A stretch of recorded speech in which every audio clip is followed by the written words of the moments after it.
Sebuah video viral memperlihatkan dua orang gadis ini ketahuan mencuri. Keduanya pun disidak oleh karyawan minimarket. Sang karyawan pun merekam gambar keduanya sambil meminta pertanggungjawaban. Video ini diunggah oleh akun anonim di Instagram @hariankopas pada Senin, tanggal 20 September tahun 2021.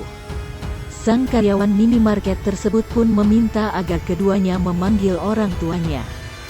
Namun dijawab oleh salah satu gadis bahwa hal ini adalah masalah sepele, sehingga tak perlu melibatkan orang tua.